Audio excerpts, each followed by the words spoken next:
of law to learn the new niceties of Indian Penal Code and law of evidence. We all know that Salman Khan case is under 3042. It has come from rash and negligent to culpable homicide not amounting to murder. With the knowledge, every drunk and drive case comes under now 3042. But Lordship has said that drunk and drive cases can be differentiated in various categories. If you read those 300 pages judgment, which he has also recommended to me, it is definitely going to add to our knowledge.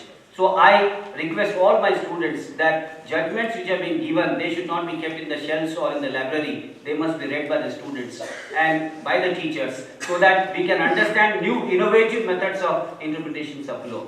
Lordship was also talking about section 32 and 33 of Indian Evidence Act, how the judgment has particularly based on that section 33 of Indian Evidence Act, that when a dying declaration has been given by the bodyguard, why it was not accepted, that also has been clearly defined. I am not here to again analyze the judgment given by Lordship, but I am trying to motivate you all, the teachers and the students and particularly the lawyers if they are here in this auditorium, that please read the judgment before we have any opinion either pro or anti-judgment. But whatever is the judgment was an historical one. It has forced many people to read the law, to understand the law and to learn new niceties of Indian Penal Code and law of evidence.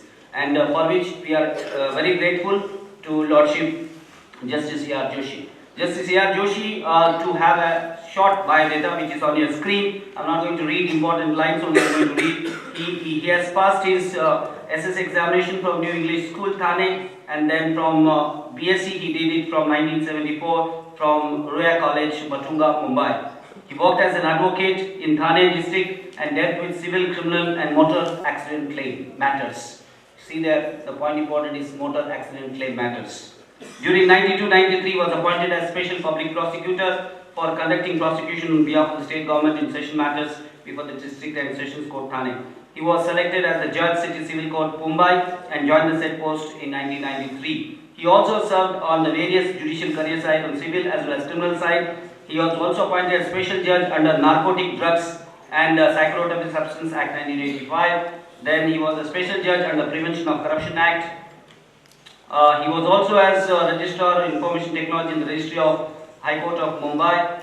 Then from 2006 to 2007 he was again transferred to City Civil Court, Session Court Mumbai and again appointed as Special Judge under Prevention of Corruption Act. He was also as a Principal District Judge and Session Judge at Ratnagiri. In 2009, Lordship was elevated as Additional Judge of High Court of Mumbai. So he is also having a keen interest beside judicial assignments in drawing, painting and photography.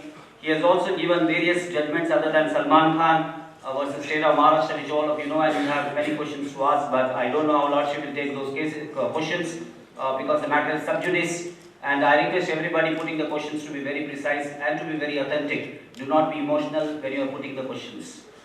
Lordship has also been, because we are loving our celebrities, but then we do love the law also. So Lordship, while talking about Salman Khan, which all of you know, he said, and I quote, that prosecution failed to prove Khan's guilt beyond reasonable doubt, with the investigation having been conducted in such a careless, faulty manner, with scant regard to established procedure laid down by law.